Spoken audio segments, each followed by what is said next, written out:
Sati out here in Singapore, and I have a special little guest with me. Who we got on here? Go ahead, sound off. Who are you? G3. G3, you're Kutti G. G3 is Gayatri Segaran. You can't take that name already. Oh, Okay, Kutti sorry. G. So my daughter Gayatri is on here today, and we were actually having a really cool discussion on the way home from school, and I thought we would jump back on live on a podcast episode to kind of discuss it, because these are some like really important concerns of hers, and I think if she has these concerns, that plenty of you might have these concerns as well, and it has to do with missing people or not to miss people. So for her, right, in her life so far, her young life so far, she's actually had to move from one continent to a completely different country continent, and she's in the process lost a lot of people, right? So obviously my divorce meant that she lost her dad, her step siblings, and then their extended families. And then when I came to Singapore, she got a chance to, get to know my grandparents. And then, of course, one by one, unfortunately, they also passed away. So she lost people again.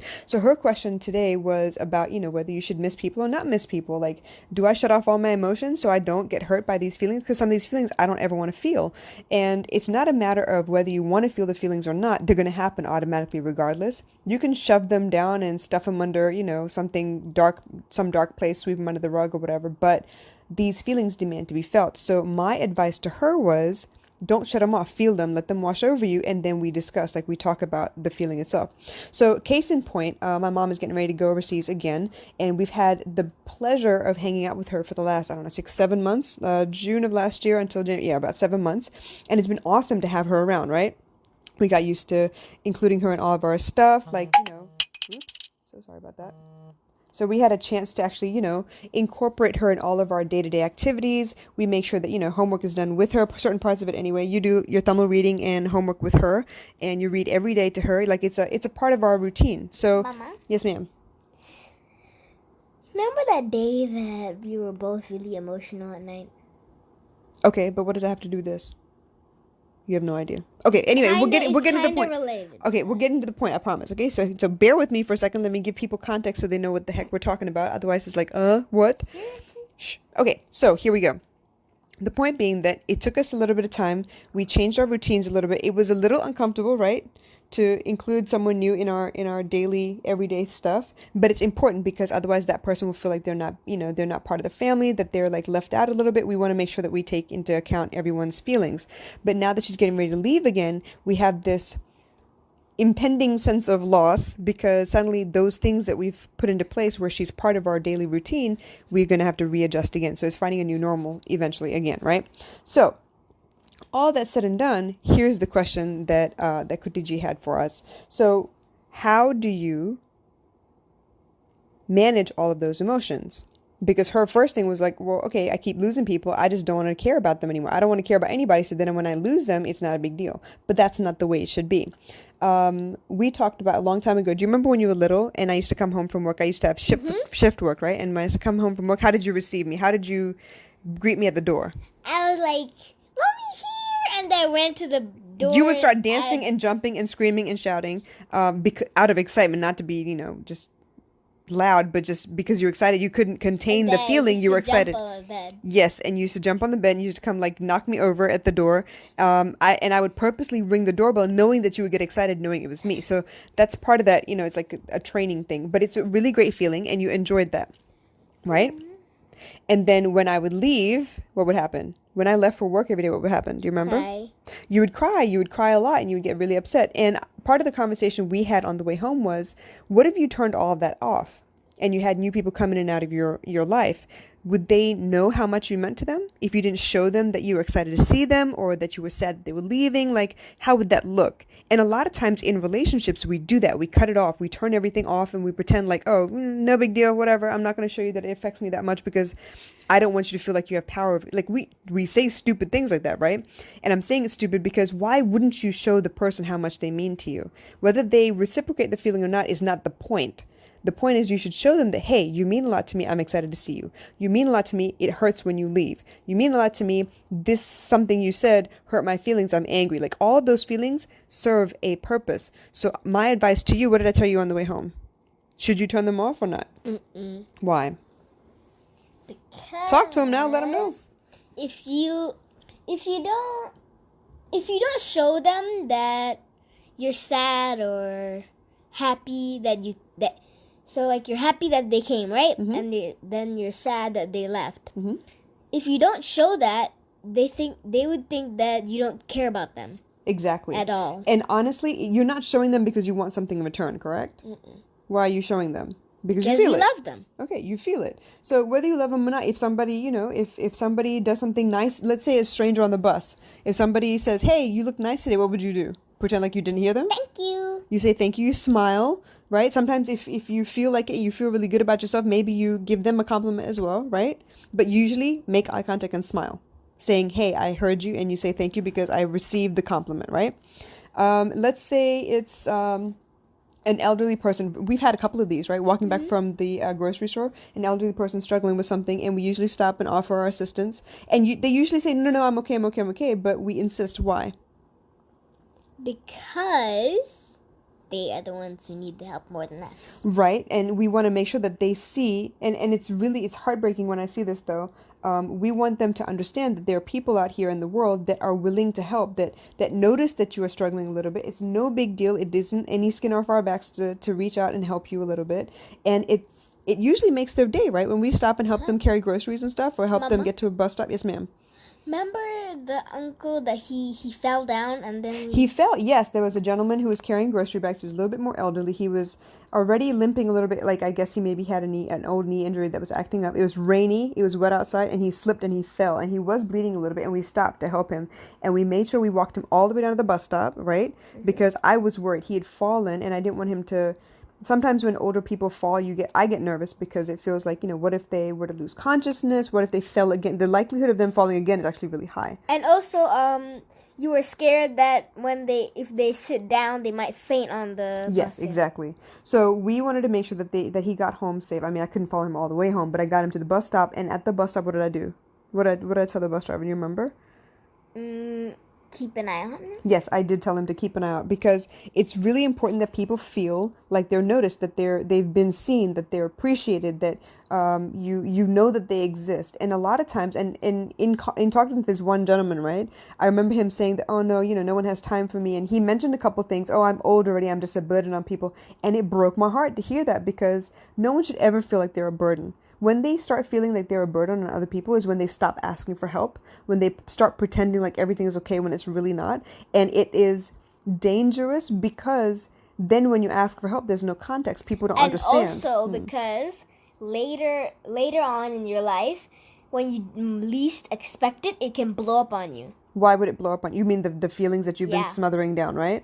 Yeah. Yeah. Sometimes you have can't that take it a lot. anymore.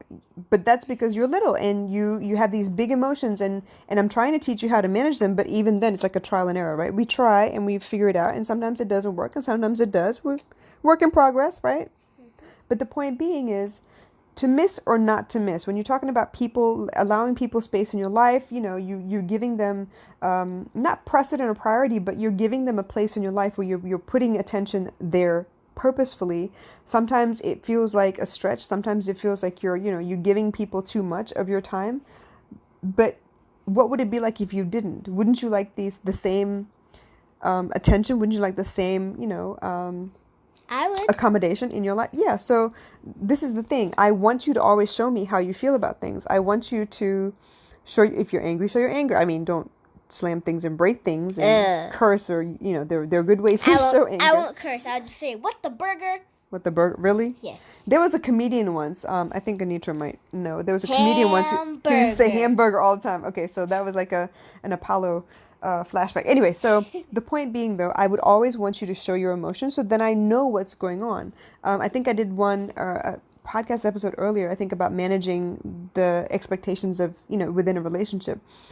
It also means, and the podcast episode earlier, the one just before this as well, like just, it's not enough to tell people how you feel. It's important that you notice how they feel as well. And you can tell, right? You can tell when I'm upset if I'm in a bad mood. You can tell where I'm really, really happy. You can tell we're just goofing off and we can have fun and talk about whatever. When you're sad or when you're angry, I try to make you feel happy. But the only problem when you're angry is you shut me away. Usually I want my space to kind of deal with it because I don't want to say anything that would hurt you, and that's why I kind of shy away when I'm upset. But you do the same thing. Do you realize you do the same thing? If I tell you that you made a mistake somewhere, you tend to shut down and you don't want to talk to me about it afterwards.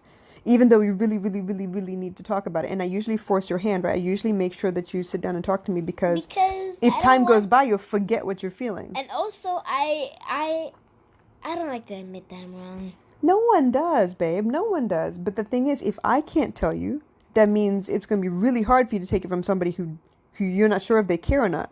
You don't know if they're telling you because they care or not. A stranger? A stranger, or even a teacher. Like, you spend a lot of times with the teachers, but you don't spend the kind of time that you do with me with your teachers. So everything in context, right? So bottom line is, you guys, I know people will come and go all the time, right? I think we're going to do a class on the power of goodbye later on this evening, but I want you to understand, people will come and go. It's just the nature of things. You will want to leave people behind sometimes. You will want to embrace new people. Sometimes, that reason, season, lifetime is real. Some people are there for one specific lesson. Some people are there for a period of time in your life. And some people are meant to be there from start to finish, like your siblings usually. And some lifetime friends that you've made. But the point being that you're not going to go through very long before you have to say goodbye to something or someone. Change is inevitable. Yes, ma'am. Also, when I get angry, You? Yes. Carry on. When I'm angry about something, yeah,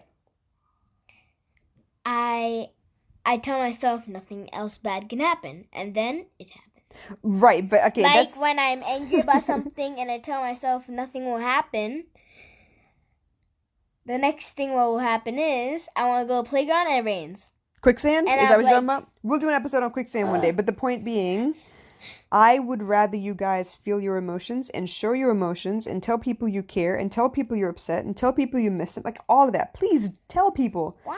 Because the less human connection we have, the less we show respect, the less dignity we feel, the less we reach out to people, the less human we become. And it's human to have emotions. It's human to be social. It's human to want to run around in groups, and sometimes you need your space. But if you don't show emotion, how do you build a strong relationship? How do you have long lifetime friendships if you don't show emotion?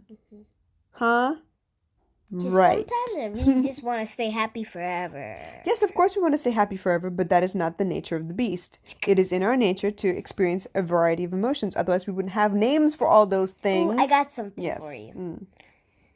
Imagine you are on the beach and a wave washes you out of the water. Like pushes you back on the beach? Yeah. Okay. Imagine those waves as feelings. Every wave that comes, you gotta let it wash over you. Yeah. Yeah, you're remembering something I said earlier. So yes, exactly. That's what I feel like. I'm remembering it from Barbie. That too. Ken said something from Barbie about that. Very cool. You're a lot like me, yo. Okay. All right. So the point being, the feelings are there for a reason. They're meant to wash over you. You're not supposed to sit in your feelings forever, but then experience them, feel them, and then let them go. They're supposed to wash over you, just like a shower, just like the beach, the waves, and everything.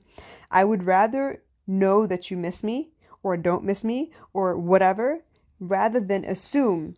I would rather show you my emotions than pretend I don't have any, because I want to be human. I want this human experience. I want to show you that it's possible to have feelings and not be consumed by them, but build strong relationships because of them. So I hope this makes sense, you guys. Thank you so much for listening again. If you have any questions, comments, concerns, whatever, drop them in the comments and we will attend to them as soon as possible. But in the meantime, enjoy your day and show your feelings. And I'll catch you again soon. Bye. Bye. Love you.